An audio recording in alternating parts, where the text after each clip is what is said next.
let's get to our first story tonight. And this brings us back to a story we covered just a couple weeks ago here on the show, where a UAP crashed in the Nevada desert outside of Area 51. You can't make this stuff up. You just can't. It happened. It happened. Crazy stuff. And of course, we covered all of it a couple weeks ago. We even showed exclusive video of George Arnu, who lives out there in Nevada and always goes out to the testing sites and as close as he can get to Groom Lake and Area 51.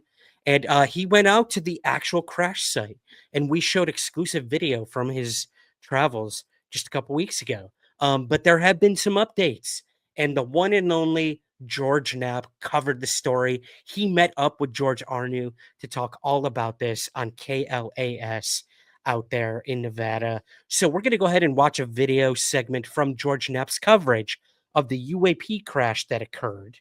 And we're going to learn a little bit more about this and why the plot has thickened on the UAP crash out at Area 51. So let me get this video going for you guys, and we'll come back on the other side. Enjoy. You can see this in F18. Scanners and computers inside this room listen to and record radio traffic inside Area 51 round the clock. On the morning of September 23rd, York Arnu heard some astonishing news. Had my cup of coffee and I'm listening to Area 51 security, and all of a sudden they get very serious. Locked down the base. Arnu learned there'd been a large but totally secret air operation in the middle of the night and that something had gone wrong. So we just had an asset go down. We had an asset go down. This is not Creech security, this is Area 51 security. And they had an asset go down. And then the next thing. Yeah, clear. Also, short be advised, it's a UAP unmanned aircraft with ordnance. He picked up details about strict security measures which were implemented almost immediately. Not only was Area 51 itself locked down, but within a very short time, so too was a large swath of the Tikaboo Valley. It became clear that some kind of craft had crashed miles outside of Area 51's boundaries on public land adjacent to Highway 375, also known as the ET Highway. Arnu jumped in his truck and headed south from his home in Rachel. But while driving on what's known as Mailbox Road, he ran into an armed patrol. They had the gun in front of them, not pointed at me, but very visibly in front of them. And it was clear they meant business. He backtracked and headed south on the ET Highway to Groom Lake Road, the main entrance to the base. It, too, was blocked off by sheriff's deputies and military security. A military helicopter with an attached basket was sitting there, presumably ready to haul out wreckage of something. A pair of porta-potties suggested the team planned to be there for a while. Almost the entire Tikaboo Valley was shut down. At the Little Ailey Inn in Rachel, employees were in the dark about a crash, but saw the beefed-up security at closed-off roads and knew something big was unfolding. Crashes are not an everyday occurrence out here, but locals have seen plenty of them over the decades. If this thing would have crashed anywhere in restricted airspace, in restricted area, we would have never known about it. After being turned away from the presumed crash site, Arnu and the aerospace sleuths on his website, dreamlandresort.com, began gathering and sharing bits and pieces of information. The FAA had ordered the closure of airspace over a particular spot in the valley. That was a big clue.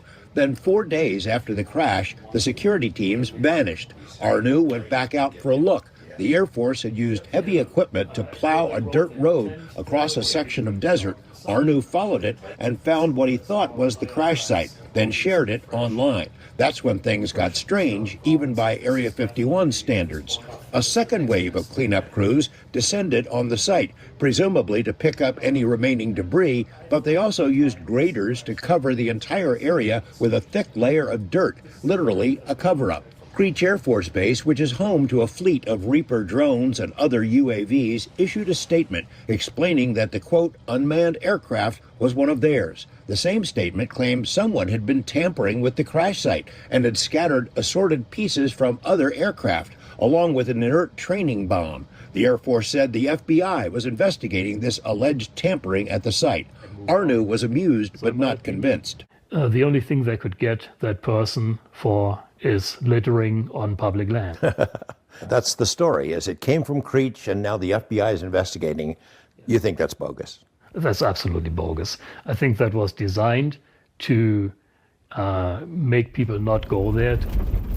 Arnu drove back out and realized the site he first videotaped was a staging area, not the crash site.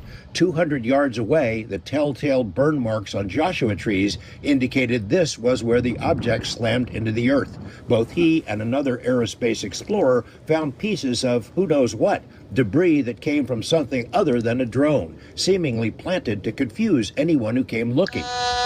But they also found pieces under the dirt that are likely the real thing. I'm pretty sure that this piece came off the actual aircraft. Arnu, who was at the site of a genuine Reaper crash years earlier, says there's no way the Air Force could ever recover every piece of a crashed aircraft, so they added some dirt and sprinkled in some misdirection instead. If I were them, I would probably do just that. Is there a good guess about what crashed? On the Dreamland Resort website, members, including former military and retired defense contractors, chimed in. The leading theory is that the drone was one of a latest generation of AI-controlled craft that accompany advanced fighter planes and can act independently to get the job done. The next generation air dominance project is the big thing at Area 51. So the pilot flies along and says, hey, there's a target on the ground, drone 1, go check it out, and if it's a bad guy, take care of it. And drone 1 goes and does the rest.